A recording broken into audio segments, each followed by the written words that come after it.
তো হ্যালো, আশা করি সবাই ভালো আছেন। আপনারা দেখছেন my channel talk of cinema. আর আমি এখন কথা বলবো বলিউড বাদশাহ SRK স্যারের একটা মুভি নিয়ে।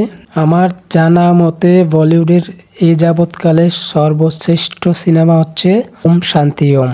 হ্যাঁ, আমি ওম শান্তি ওম মুভির কথাই বলতেছি। আমি সেই সময় টিভিতে দেখছিলাম মুভিটা আমি দিনে না হলেও 3 থেকে 4 বার করে দেখতাম, কারণ আমাদের টিভিতে একটা চ্যানেল ছিল যেটাতে নতুন কোনো মুভি আসলে রিপ্লেস করে বারবার দেখানো হতো। তো আমি যতবারে দেওয়া দিত আমি ততবারেই দেখতাম মুভিটা, আমার কাছে এতটাই ভালো লাগতো। এখন কথা বলতেছি কারণ সেই সময় এরকম ইউটিউব চ্যানেল ছিল না, ফিলিংস শেয়ার করার মতো কোনো প্ল্যাটফর্ম ছিল না। যেহেতু আমি এখন ইউটিউব চ্যানেল আমার আছে, আমি যেহেতু মুভি নিয়ে কথা বলি, তো এটা নিয়ে না বললেই নয়।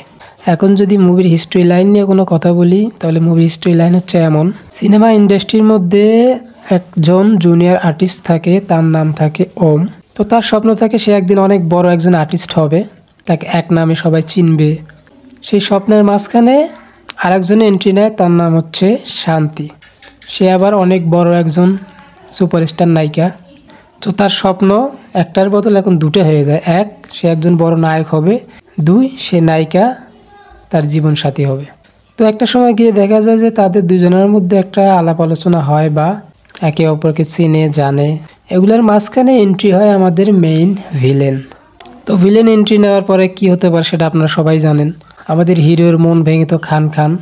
তো যাই হোক, কোনো একটা ব্যাপার নিয়ে তাদের দুজনের মধ্যে একটা ঝগড়া বিবাদ সৃষ্টি হয়, বা সেই রাগে ভিলেন নায়িকাকে আগুন দিয়ে পুড়িয়ে ফেলার জন্য আগুন জ্বালিয়ে দেয় পুরো একটা বাড়ির মধ্যে। এদিকে আমাদের হিরো সেই বাড়ির এক পর্দার পিছে দাঁড়িয়ে সবকিছু শোনে। নায়িকাকে বাঁচার দিকে হিরো আর নায়িকা দুজনে মারা যায়। এখন বলতে পারেন নায়ক আর নায়িকা তো দুইজনেই মারা যায়, তো আর কি?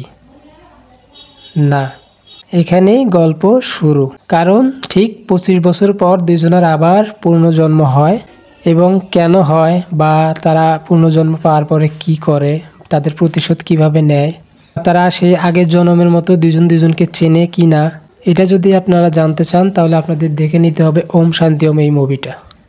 বলিউডের এই যাবৎকালে সর্বশ্রেষ্ঠ মুভি হচ্ছে ওম শান্তি ওম। তো এটা নিয়ে বলতে গেলে বলার শেষ নাই, তো এটা নিয়ে আর বেশি কিছু বলতে চাই না। ওইটুকুই ছিল এটা নিয়ে বলার। সো মুভিটা যারা দেখেন নাই প্লিজ দেখবেন, না দেখলে বড় কিছু একটা মিস করবেন। নিয়ে আর কিছু বলার নাই। যারা নতুন ঝটপট চ্যানেলটা সাবস্ক্রাইব করে দিবেন, যারা পুরান যদি দেখে থাকেন তো প্লিজ জানাবেন আপনাদের কাছে মুভিটা কেমন লাগছে। দেন বাই।